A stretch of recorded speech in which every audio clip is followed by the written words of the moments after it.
Nina! Banana.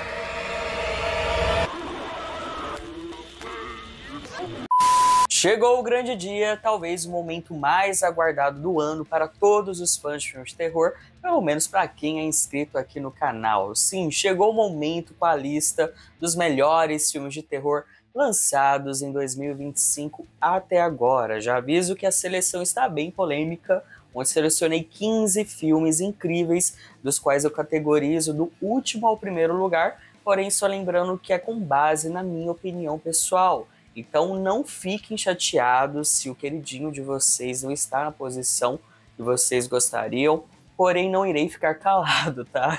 Irei apontar os motivos para eles estarem nessa posição. Fala, carniceiros, tudo bem com vocês? Se tirou minha falta, aqui quem fala é o Eric João, sejam bem-vindos ao Carnificina, um canal voltado totalmente para o universo do horror. Antes de começar, já deixa o seu like aí, agora tem a opção de hypar, que é totalmente de graça e ajuda esse vídeo a chegar em novas pessoas. Se inscreve no canal também, se você for novo ou nova por aqui. Ah, e antes que eu me esqueça, os filmes citados são só os lançamentos do primeiro semestre de 2025 e que alguns deles foram lançados lá fora ou festivais em outros anos, porém só foi chegar agora aqui no Brasil, e é isso que conta, beleza? Dados os recados, bora para o que interessa, que é falar sobre terror.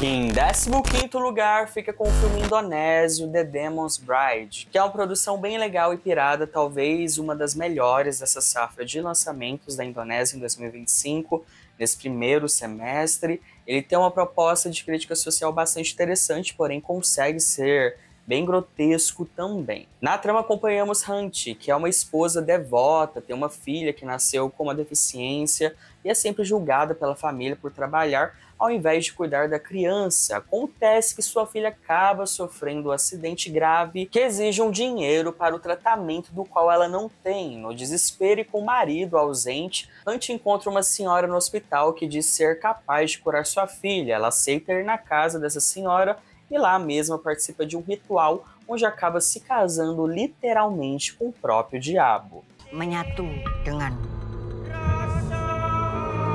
The Demon's Bride é aquele filme exagerado e agradável de assistir, porque ele tem uma base muito boa por trás, que é esse debate sobre o machismo no país, onde a mulher, depois que tem um filho, deve se dedicar somente ao seu parceiro, e a criação dos filhos também. Possui um elenco muito carismático, um senso de direção bem ponderado, onde vai construindo a tensão gradativamente até se entregar totalmente ao grotesco.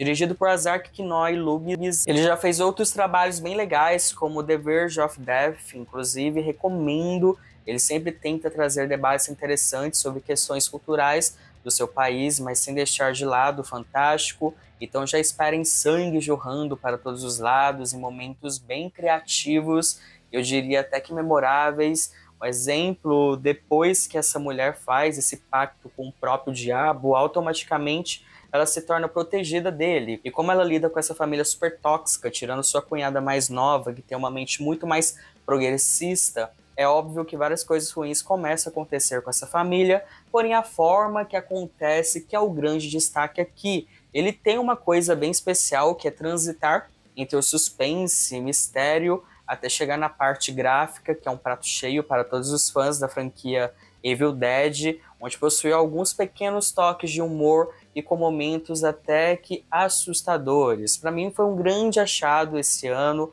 garanto que vai surpreender muitas pessoas que forem assistir, e fiz questão de trazer ele nessa lista até mesmo por não ser tão conhecido, e sei que uma galera vai se surpreender após conferir ele. Por enquanto mesmo não está disponível em nenhuma plataforma de streaming, parece que ele será incluído no catálogo da Netflix, vamos torcer aí.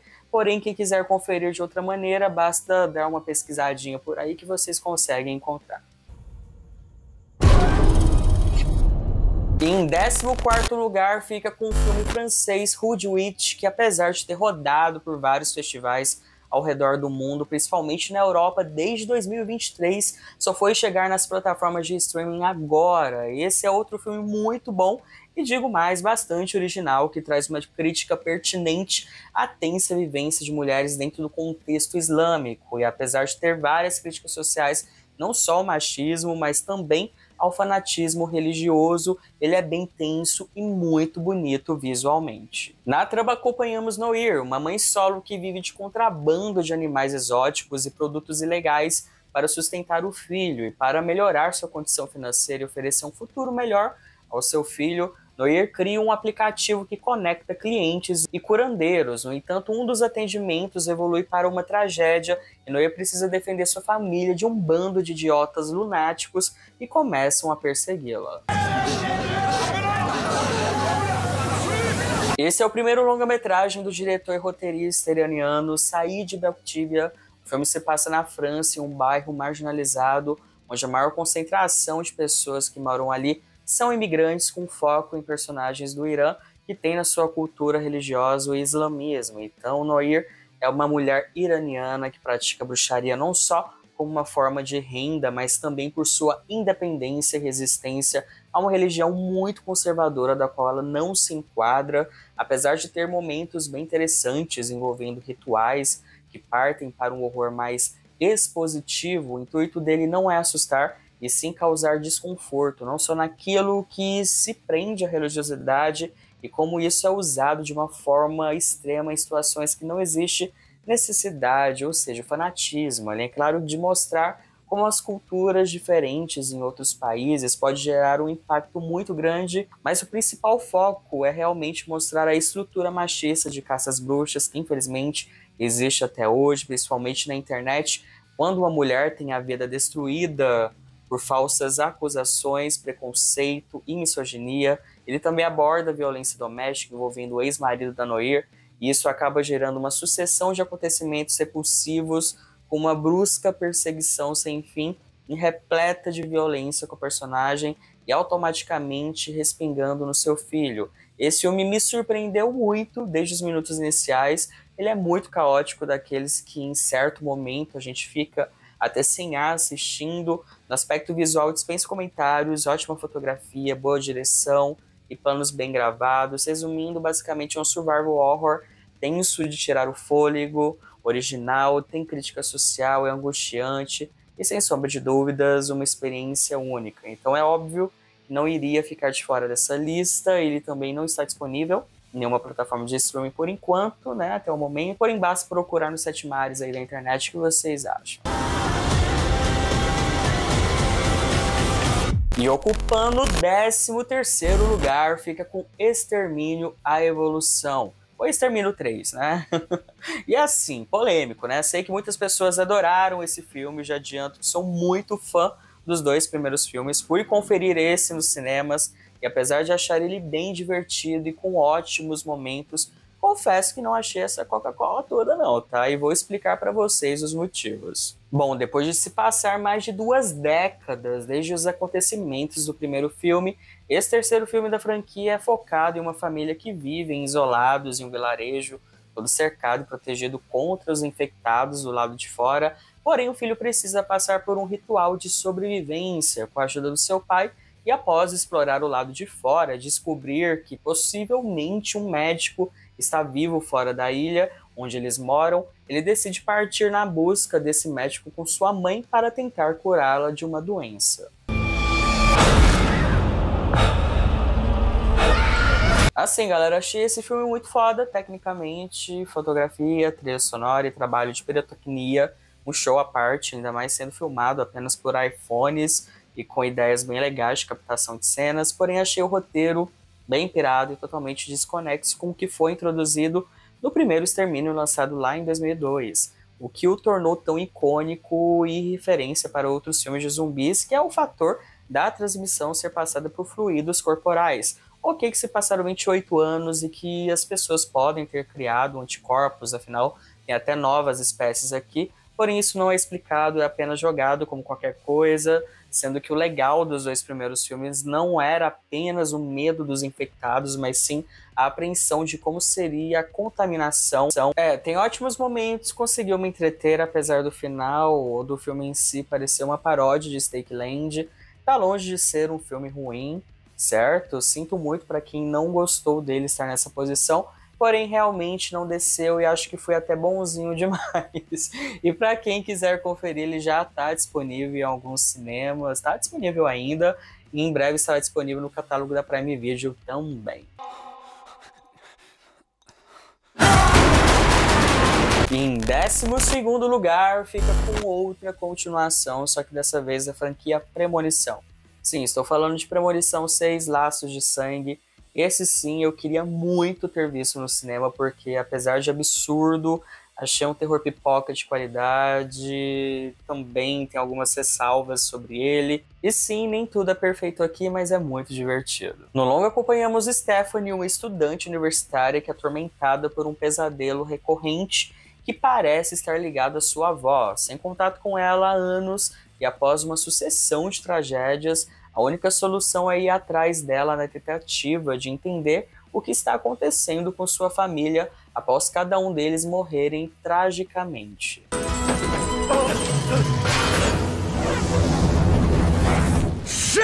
Que filme danado de bom, né? Um dos grandes méritos, sem sombra de dúvidas, é ter uma das melhores cenas de abertura da franquia, empatando ali com o segundo filme, que tem uma memória afetiva no meu coração, acho que traumatizou muitas pessoas. Achei a ideia de dar o início aos Visionários incrível, porém adoraria que o filme focasse mais no personagem da Iris jovem.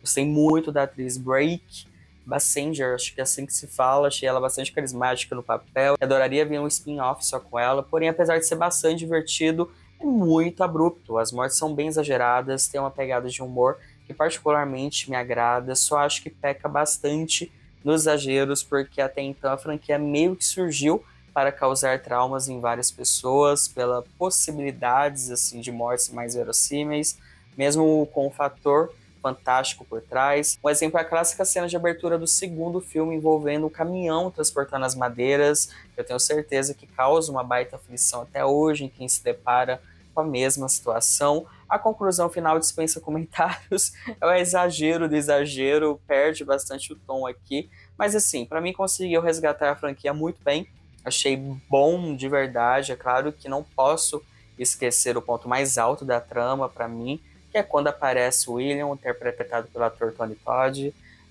onde entendemos a sua origem de quebra, tem aquela despedida dele, que nos bastidores tem uma linda história por trás, porque ele já sabia que iria partir, que quebrou meu coração e me tirou algumas lágrimas aqui, vou ser bem honesto. Divertidíssimo, acho difícil alguém que ainda não tenha assistido, porém, quem quiser rever ou conferir, o mês está disponível em várias plataformas de streaming, como Prime Video e Apple TV.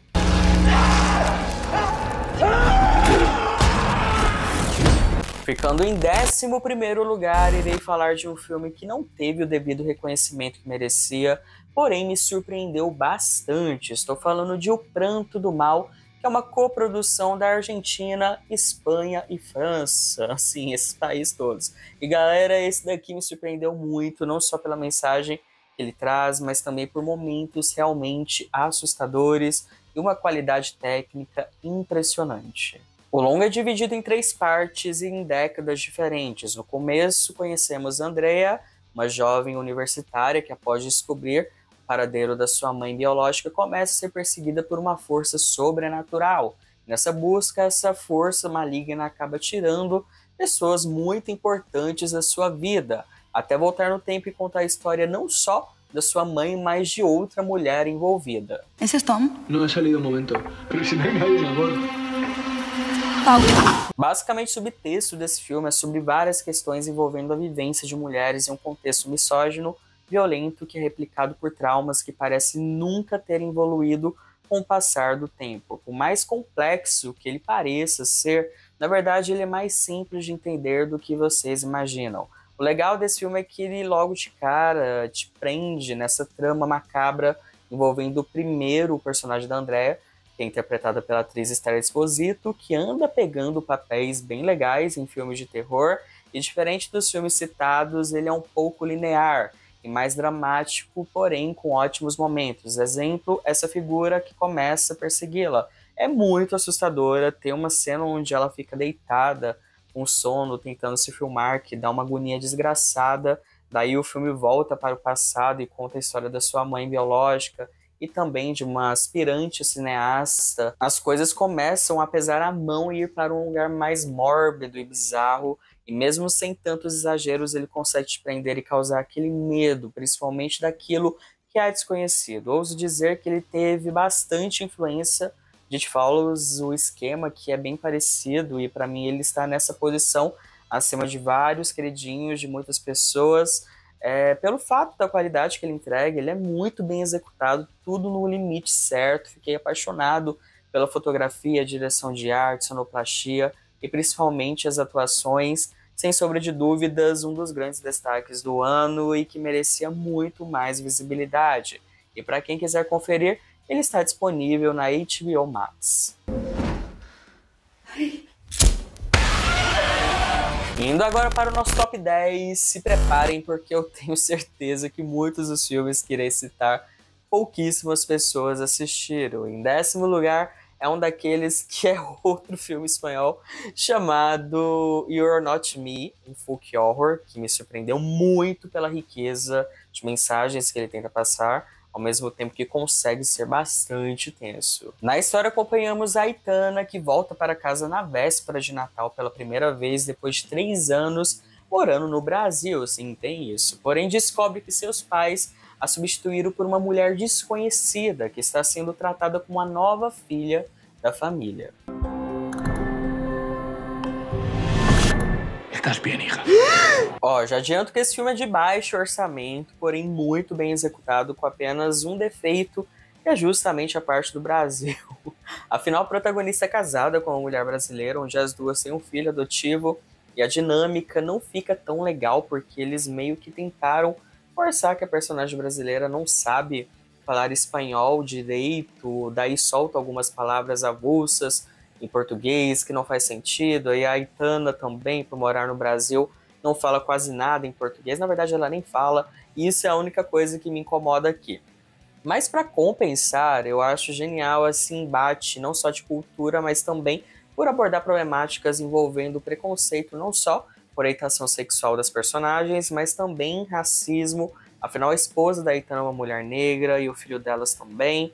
Então, quando elas chegam nessa casa, a família trata tanto a esposa quanto a criança como se fossem animais, o que causa um grande desconforto. Tem um fator dessa nova filha, que é uma pessoa extremamente estranha, ao mesmo tempo combatível, e para piorar a situação, eles decidem fazer uma festa repleta de pessoas ricas e bizarras, onde a Aitana começa a perceber que tem algo muito de errado acontecendo com sua família e que a nova filha é só a ponta do iceberg. Galera, o filme todo é feito apenas em uma só locação, que é essa casa. Ele tem uma estética meio setentista, que me lembrou bastante A Casa do Diabo, do Tio West. Esse é o primeiro trabalho dos diretores Marisa Crespo e Moisés Romera. Eles têm um trabalho de estilização incrível, principalmente nas cenas mais tensas e macabras. Apesar de não ser tão gráfico, causa um enorme desconforto pela situação de todos os personagens envolvidos, e tem algumas reviravoltas que me deixou bastante admirado por esse trabalho mais ainda, mostrando mais uma vez que não é necessário ter um baita orçamento para entregar algo com nível de qualidade. No momento ele também não está disponível em nenhuma plataforma de streaming, mas para quem procura acha, e em breve ele estará disponível na plataforma da Prime Video, pelo que eu fiquei sabendo, e já está lá destacado. A gente só está aguardando a legenda, na verdade. Que haces? Pegando o 9º lugar, fica com o filme The Surrender, uma grata surpresa para todos os fãs de filmes envolvendo rituais macabros. Inclusive fazia um bom tempo assim que não lançava filmes apenas com essa temática, e claro que ele não poderia ficar de fora dessa lista. A trama é bem simples e gira em torno de uma mãe e uma filha que, após a morte do patriarca da família, decidem realizar um ritual de ressurreição para trazê-lo de volta dos mortos. Acontece que para fazer isso, elas precisam pagar um alto preço, não só financeiro, mas também tendo que lidar com o dilema do ritual e dos seus próprios conflitos. Bom, uma palavra que resume bem esse filme é a atuação, que as atrizes Colby Minifie e a veterana Kate Burton fazem aqui é insano, sem exageros. Apesar de ter momentos bizarros, gráficos e até assustadores, o grande mérito, sem sombra de dúvidas, é a profundidade dessas duas personagens, o dilema que cada uma lida com luto. Sou um grande fã do trabalho da Colby e acho ela uma atriz bastante injustiçada e que merecia receber mais papéis, e vendo isso daqui só afirmo o que eu penso. Porque o embate dessas duas grandes atrizes com o dilema de uma filha que está com problemas financeiros e apesar de amar muito seu pai, precisa do dinheiro da herança e que ao mesmo tempo faz de tudo para conseguir apoiar e ter a aceitação da sua própria mãe, é muito visceral. E não quero tirar os méritos da ótima direção da Julia Marx, que além de dirigir também roteirizou seu primeiro longa-metragem, porém a escolha foi muito certeira no elenco, porque toda a aura que é criada aqui basicamente por conta da dupla de atrizes, ouso dizer que são uma das melhores performances do ano até agora, e olha que tem mais alguns títulos que irei falar logo em seguida, que o nível de atuação está lá em cima, porém estamos falando de outro filme de baixo orçamento, também se passa apenas em uma locação, onde o enfoque na dramaticidade vivida por essas duas personagens extremamente complexas, e o que tem de mais assustador é que a perda dessas relações, quanto ao ritual em si, é bizarro, mórbido, macabro, tem uma pegada de humor bem ácido. Meu único problema é que eu sou muito fã de A Dark Song, do qual não consigo deixar de fazer comparações, porém não deixa de ser um ótimo filme, sem sombra de dúvidas, um dos grandes destaques do ano. E pegando o 8º lugar, fica com o filme nacional Prédio Vazio, dirigido pelo Rodrigo Aragão. Não é puxando sardinha, afinal trabalhei nesse projeto na parte de maquiagem e efeitos. Foi sim uma realização de um sonho trabalhar em um filme do Rodrigo e com a Gilda Nomace no elenco, mas só estou indicando e colocando ele nesse lugar porque de fato é bom mesmo, tá, gente? Foge totalmente do formato estadunidense que a galera está acostumada a assistir, porém esse é o maior trunfo desse projeto, que é uma grande homenagem às origens do Rodrigo e muito brasileiro. No longa acompanhamos a saga de Luna e seu namorado, onde Luna recebe uma ligação preocupante da sua mãe, que está passando o carnaval em Guarapari, e ambos decidem ir até a cidade para saber se ela está bem. Porém, chegando lá, eles se deparam com um prédio onde a mãe de Luna deveria estar hospedada, que aparentemente parece estar abandonado. Eles invadem esse prédio e, além de ter uma mulher misteriosa como síndica, acabam encontrando terríveis assombrações que cercam o local. Isso aqui é um cemitério. Esse é o primeiro filme urbano do Rodrigo Aragão. Para quem acompanha sua filmografia sabe que ele sempre fez filmes mais rurais e com temáticas muito legais envolvendo o nosso rico folclore e também a história cultural do nosso país. Uma coisa legal é que o filme se passa em Guarapari, porque o Rodrigo nasceu lá e mora lá também, onde ele possui a produtora Fábulas Filmes. Aqui temos basicamente um slasher sobrenatural muito dinâmico, divertido e sangrento. Detalhe para quem não conhece o trabalho do Rodrigo, que ele é um dos, se não for o melhor maquiador de efeitos do Brasil. Então a qualidade de efeitos práticos é absurda. E eu comecei a trabalhar nessa área 10 anos atrás, após participar de uma oficina dele. Então para quem gosta de um bom gore, vai se divertir muito. O filme, apesar de ser muito brasileiro, trazendo cultura do carnaval e como prédios e cidades de veraneio são retratadas no nosso país, ele tem inspiração na fotografia de Suspiria, do Dario Argento, na parte estética dos fantasmas, tem um pé no terror asiático. É um filme dominado totalmente por mulheres, com cenas bem impactantes e memoráveis. É uma delícia ver um trabalho tão bem feito e que deu muito trabalho de fazer, porém com a nossa pegada, com as nossas raízes. Acho que algumas pessoas podem estranhar, porque definitivamente não é nada parecido com o que estamos habituados a consumir, por isso vão de mente aberta. É um terror nacional de extrema qualidade, que para mim não perde em nada no quesito qualidade em filmes estrangeiros, e para quem quiser conferir, Ele já está disponível na Apple TV, Prime Video, YouTube, Google Play,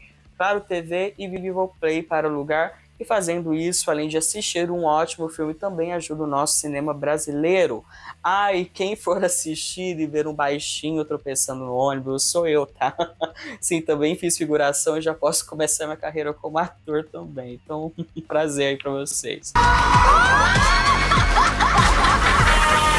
Em 7º lugar fica com o filme Acompanhante Perfeita, um suspense de ficção científica / terror, também muito divertido e surpreendente, com sua combinação de tensão, humor sombrio e questionamentos sobre tecnologia bem legal e com uma crítica bem pertinente por trás. Na trama acompanhamos Iris e Josh, que são namorados e decidem passar um fim de semana com amigos em uma casa de campo luxuosa, mas o que começa como um refúgio para os dois logo se torna um pesadelo quando Iris descobre uma verdade devastadora sobre sua relação com seu namorado e também sua existência.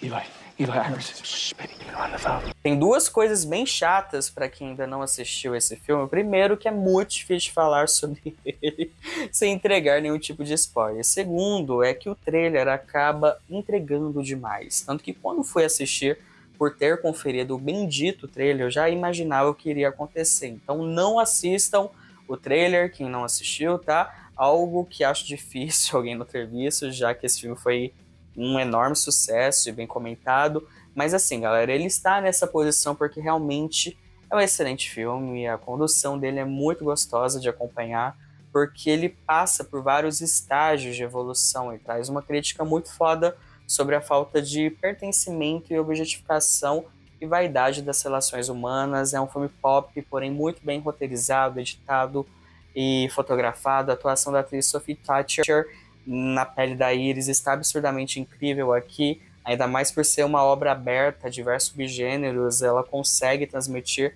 todo o desespero e raiva da personagem sem parecer algo caricato, algo que é muito difícil em produções tão arriscadas como essa. Inclusive, parabenizo a direção do diretor Drew Hancock por ter feito um trabalho tão legal, tão violento e bonito visualmente, uma verdadeira salada de frutas que tinha tudo para dar errado, mas que no fim das contas deu certo. Filmaço, sem sombra de dúvidas, um dos grandes destaques do ano, e para quem quiser assistir, ele está disponível no catálogo da HBO Max. It's not you. It's me. E pegando o 6º lugar fica com Nosferatu, esse remake de um dos maiores clássicos do terror, que particularmente me agradou bastante. Vi muitas pessoas criticarem por ser o trabalho mais comercial do diretor Robert Ovos. Ai, gente, pra mim são pessoas tentando pagar de cult só porque o cara fez algo mais mainstream, porém foda-se, porque me agradou bastante, ainda mais porque eu sou fãzaço de filmes góticos e fazia um bom tempo que eu não via algo envolvendo essa vertente de tamanha qualidade como eu vi nesse filme. Para quem não sabe, o filme se passa por volta de 1800 e conta a história de uma jovem noiva que é deixada sob os cuidados de amigos quando seu marido viaja para a Transilvânia no encontro com o Conde Orlok. Atormentada por visões terríveis e uma crescente sensação de pavor, ela logo encontra uma força maligna que está muito além da sua compreensão. Come to me. Bom, galera, é um remake de um clássico, né? Sei que existe uma grande resistência com remakes, confesso pra vocês. Sou do time de roteiros originais, porém sempre que pinta alguma releitura assisto sem nenhum tipo de preconceito, porque se for ruim, a obra original está lá para poder assistir quando me der vontade. Acho Robert um diretor muito foda, tanto que A Bruxa, seu filme de estreia, é basicamente um dos meus filmes favoritos dos últimos anos. É óbvio que, analisando esse Nosferatu, dá para perceber que a Universal deu uma podada nas ideias que o Robert tinha para esse filme. Falo isso porque ele é um diretor bastante autoral, entendo algumas críticas com relação a esse ponto. Porém, assistindo esse filme seria até um crime da minha parte não analisar ele por completo, principalmente no que diz respeito à parte técnica, que é excepcional. Direção de arte soberba, de incrível, fotografia impecável. Eu gosto muito quando ele utiliza iluminação, ambiente nos seus trabalhos, o que traz mais realismo pra cena, sabe? Figurino, assim, fodástico, toda a estética vitoriana impecável, cenas muito bem dirigidas e bem pensadas. Muitas pessoas torceram o nariz, mas confesso que adorei a caracterização do Orlok desse filme. Preciso dar os créditos para a atuação da Givaldinha, que é a Lily Rose Depp, que está incrível na pele da Ellen. Amo a atuação corporal dela, emulação da voz também. Assim, um baita filme para quem gosta, estava com saudades de um filme gótico. Só acho que talvez ele caiu na mesma maldição de A Primeira Profecia do ano passado, porque ambos foram lançados logo no início do ano, aqui no Brasil, e acabou sendo esquecidos por conta de outros lançamentos. E acho que se fosse lançado agora, no segundo semestre, tenho certeza, sim, que teria um grande boom, porque é de fato um excelente filme. E para quem ainda não assistiu, que acho difícil também, tem ele disponível para alugar na Prime Video.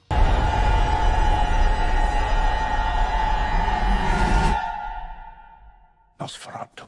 E agora a gente vai para a parte do top 5, galera, e tem algumas surpresas no meio deles. 2 filmes em específico que eu aposto que muitas pessoas não assistiram e que nem sabia da existência, ainda mais que não acompanha o canal.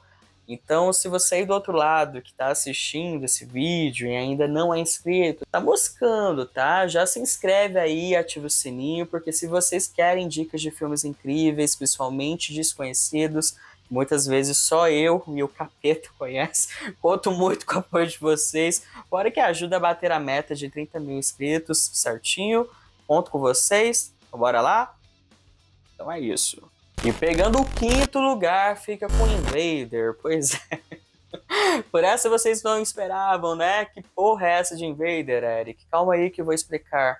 É um filme muito foda, de um diretor que acompanha a carreira dele há bastante tempo e que decidiu, no auge de toda a problemática envolvendo imigrantes nos Estados Unidos, fazer um filme absurdo sobre essa temática, porém sem firulas, e extremamente tenso e assustador. Uma jovem latina chega nos subúrbios de Chicago para visitar os seus tios, porém começa a suspeitar que algo terrível aconteceu com sua família.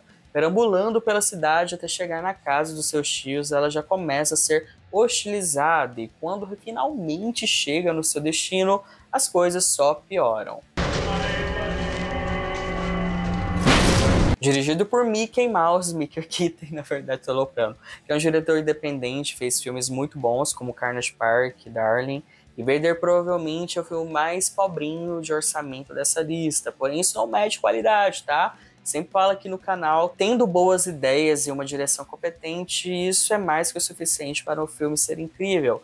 E em Vader acompanhamos a trajetória dessa jovem latina que chega nos Estados Unidos no intuito de visitar sua família, porém logo quando ela chega em uma estação totalmente isolada, no meio da madrugada, as coisas já começam a ficar bem tensas. Primeiro pela barreira linguística e segundo por conta do comportamento hostil que ela vai encontrando ao longo do caminho.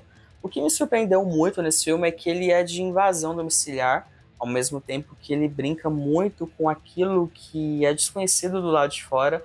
Um exemplo é a grande parte da trama, ela anda pelas ruas ali tentando chegar na casa e todo o ambiente que ela está inserida causa uma enorme aflição por conta do contexto, né, das bandeiras estadunidenses, do patriotismo, daquela sensação de que ela não pertence àquele lugar, o que se torna algo muito angustiante. E quando as coisas vai crescendo gradativamente, vamos entendendo o que está acontecendo, assusta muito pela abordagem fria e crua da direção. Ele tem uma pegada que lembra os outros, com o Massacre da Serra Elétrica, esteticamente falando.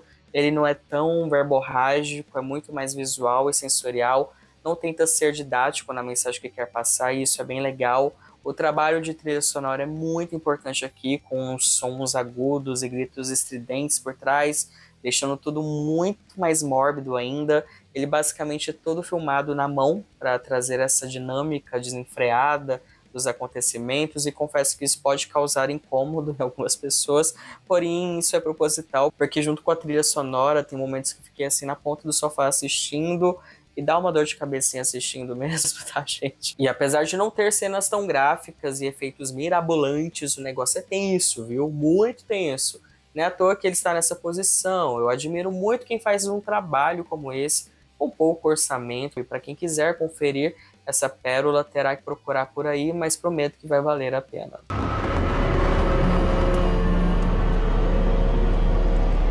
Pegando o quarto lugar, fica com A Substância de 2025, que é o filme The Ugly Stepsister, talvez um dos filmes mais grotescos do ano até agora. Quem ainda não assistiu, é basicamente uma releitura repulsiva de A Cinderela, só que focando na minha irmã, onde para se sentir aceita nos padrões estéticos da época, acaba se sucumbindo para os procedimentos estéticos bem radicais. Em resumo, em um reino onde a beleza física para a mulher é essencial, Elvira vive à sombra de sua meia-irmã Agnes, constantemente rejeitada por sua aparência. Quando o príncipe anuncia um baile para escolher sua esposa, Elvira vê uma oportunidade de mudar sua vida. Determinada a conquistar o príncipe, ela decide embarcar em uma jornada de transformação radical, movida pela ambição e pela busca por aceitação.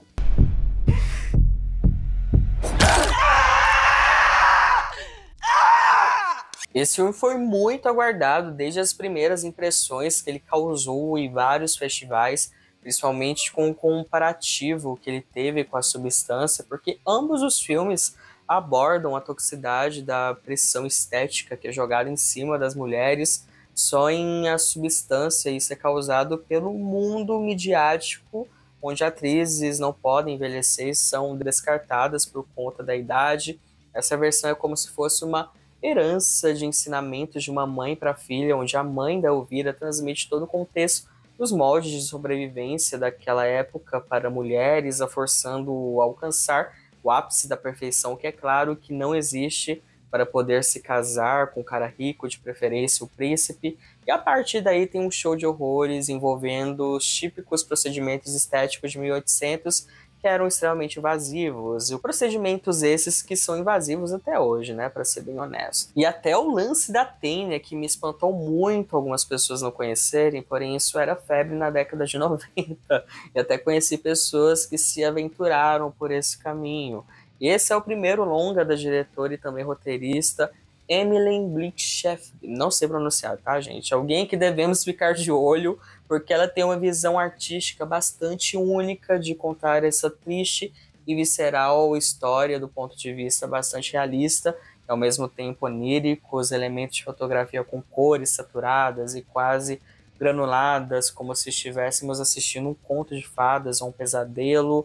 A trilha sonora estrondosa, incômoda, direção de arte, todo estudo de roupagem daquela época, os efeitos práticos grotescos que causam uma certa ânsia, e claro, ótimas atuações, principalmente da atriz Leah Mary, que interpreta o personagem de Elvira, que de início aparenta ser uma figura detestável e invejosa, mas só ter uma visão ampla para perceber que ela é apenas uma vítima no mundo em que ela vive. Filmão, provavelmente um dos maiores destaques do ano, facilmente. E para assistir, dá uma procuradinha aí. I've lost my mind. E pegando a medalha de bronze em terceiro lugar, fica com A Regra de Jane Penn.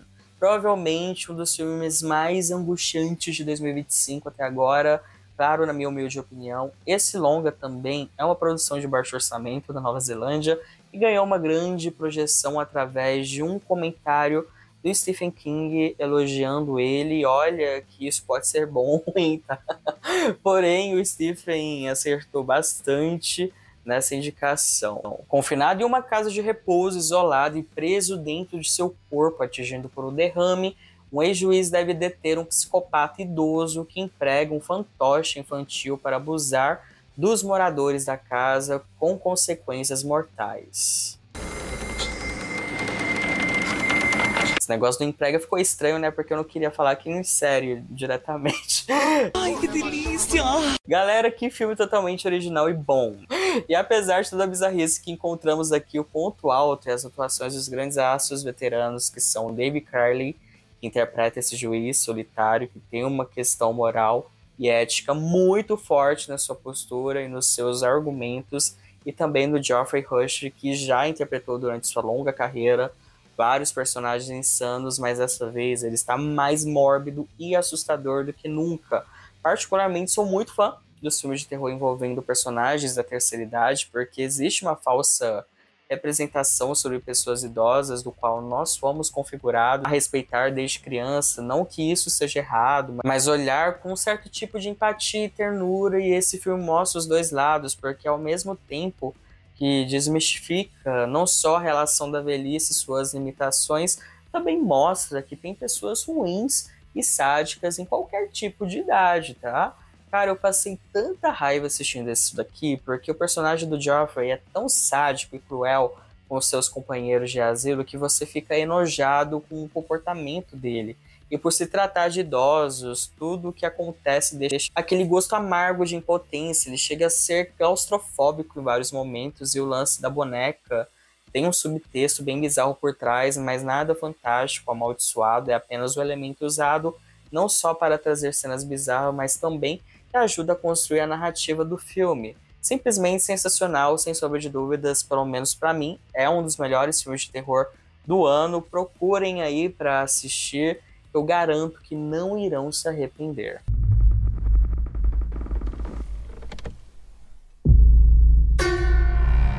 E pegando o segundo lugar, fica com Faça Ela Voltar. E já adianto que agora eu vou ser bem previsível de segundo e primeiro lugar, e confesso que foi bem difícil decidir as posições, e vou explicar para vocês os meus motivos. Na trama acompanhamos um casal de irmãos que é formado por Andy, o irmão mais velho, e Piper, que é a caçulinha que possui uma deficiência visual, impossibilitando de conseguir enxergar direito. Os dois são bem unidos. O Andy é aquele tipo de irmão super protetor, enquanto a Piper é uma menina esperta e mais expansiva e tenta sempre se enturmar, até mesmo por se sentir excluída. Porém, após um trágico incidente, ambos ficam órfãos e aparentemente sem ter nenhum outro parente vivo para cuidar deles. Até chegar na maioridade, ambos são adotados por Laura, uma mulher que parece ser super legal e otimista, mas que durante a hospedagem na casa dela, além de notar que tem outra criança no local, várias coisas bizarras e estranhas começam a acontecer dentro da casa, além do comportamento da Laura mudar constantemente. Esse é o segundo filme dirigido pelos irmãos Danny e Michael Philippou após o sucesso viral de Talk to Me, lançado em 2022. Ambos os filmes, apesar de não terem ligação direta, ironicamente fazem parte do mesmo universo. Para quem ainda não assistiu, ou assistiu, até aparece uma cena no noticiário informando sobre acontecimentos de Talk to Me. E assim, ambos os filmes abordam temáticas como um luto, só que aqui é muito mais voltado para o trauma em si. Esse em específico me pegou bem mais pela densidade, pelo nível de desconforto que ele causa. Ele é aquele tipo de terror perfeito que sabe explorar com maestria o horror psicológico e o físico no nível mais hard e grotesco possível. Tem cenas aqui que, na minha análise, que irei deixar linkado logo acima, até comparo com o Casco Mártires, lançado em 2008, que ousadia da minha parte, né? Mas que faz sentido pela construção dramática, ao mesmo tempo que brinca com o horror físico da maneira mais destrutiva e impactante possível. Inclusive, uma delas, eu até virei o rosto pela tamanha aflição que causa, algo que há muito tempo, como telespectador, eu não sentia. Sem sombra de dúvidas, um dos filmes mais brutais lançados no ano até agora, e vai se manter como um dos melhores lançamentos de 2025, porém, vamos ser honestos, que é difícil brigar com algo que, na minha opinião, já nasceu clássico, e no caso é o primeiro lugar. We can bring her back. E por isso, em primeiríssimo lugar, é claro que estou falando de Pecadores. Sei que muitas pessoas irão discordar, até mesmo por não ser um filme tão assustador e por trazer várias vertentes até chegar no horror de fato, né? Porém, a complexidade técnica e o nível de profundidade dessa obra é tão absurdo que torna tudo perfeito. E falo isso com a maior tranquilidade do mundo. É uma obra-prima. Na trama acompanhamos dois irmãos gêmeos, Fumaça e Fuligem, interpretados pelo ator Michael B. Jordan, que retornam à cidade natal no intuito de recomeçar a vida após passar um bom tempo em Chicago. Isso por volta de 1930, e para esse recomeço eles decidem abrir um negócio, seria basicamente uma boate com música ao vivo, bebidas e dança. Acontece que na noite de inauguração, um grupo de pessoas brancas batem na porta querendo participar da festa, e aí que o problema começa a acontecer. Don't cry. He's all better now. Isso daqui é puro cinema, não é só uma forma de fazer um resgate cultural, principalmente através do blues, mas também é uma aula de como construir um universo tão bem pensado e orquestrado com níveis de camadas muito bem alinhados, que quando tudo se junta se torna em uma só unidade, em perfeito equilíbrio. O que o diretor Ryan Coogler fez aqui é algo tão difícil e arriscado, porque se não tiver tudo montadinho na cabeça, pode parecer algo pedante, se tornar em uma grande bagunça. Porém, ao contrário, ele não tem pressa para construir a história, utiliza a narrativa linear e autoexplicativa para chegar no seu ápice. E quando chega nesses momentos chaves, altos, né, do filme, eu sei que muitos odiaram por ter cenas musicais, mas para mim são algumas das cenas mais incríveis que eu vi em algum filme do gênero em anos, principalmente o Ritual de Passagem, mesclando o antigo com o futuro. O drama é muito importante nesse filme, o contexto histórico é muito bem adaptado, a parte do fantástico é um deleite, onde os monstros têm uma figura de linguagem importante para a história, mas não deixam de serem assustadores, impecável, magistral, pura perfeição. Pecadores, para mim, não é só como um filme de terror, talvez seja um dos filmes mais completos, assim, lançado em 2025. Cara, já nasceu clássico isso daqui, não tinha nem como eu não deixar ele em primeiro lugar, sinto muito, tá? E para quem ainda não conferiu, por favor, assistam urgentemente. Ele está disponível no catálogo da HBO Max. That ain't your brother. Bom, carniceiros, espero que vocês tenham gostado. Só lembrando que isso daqui foi do primeiro semestre, tá, gente? Não se confundam. Eu sei que vai ser lançado juntos, na verdade já assisti juntos, vai ter análise do canal na próxima semana sobre esse filme. Tem A Hora do Mal aí para ser lançado. Tem outros filmes da Indonésia, da Coreia do Sul, que eu tô de olho aí. E vou estar sempre alertando vocês aqui quando sair um próximo vídeo. Então é muito importante que vocês ativem o sininho, se inscrevam no canal se for novo ou nova por aqui. Deixe nos comentários se vocês concordam ou não, como que seria a lista de vocês. Eu vou deixar aí tudo linkado também, todos os filmes que eu citei aqui, tá? Nessa lista dos 15 melhores filmes lançados no ano, no primeiro semestre. Lembrando vocês, tá? Porque sempre vem alguém, porque lançou tal filme, só que o filme foi lançado a partir de agosto. Esse vídeo deveria ser postado em julho. Eu peço até desculpas aí pelo atraso, mas eu trabalho, né, gente, para poder sobreviver. Eu conto com a compreensão de vocês. Não esqueçam de deixar aquele like, tá bom? Porque ajuda bastante. Hype aí esse vídeo para que possa chegar em novas pessoas. Um grande beijo, vou ficando por aqui, ó. Tá subindo os membros, certinho. Aí do lado, vou esperar um pouquinho. É isso. Grande beijo. Tchau, tchau. E até a próxima. Falou.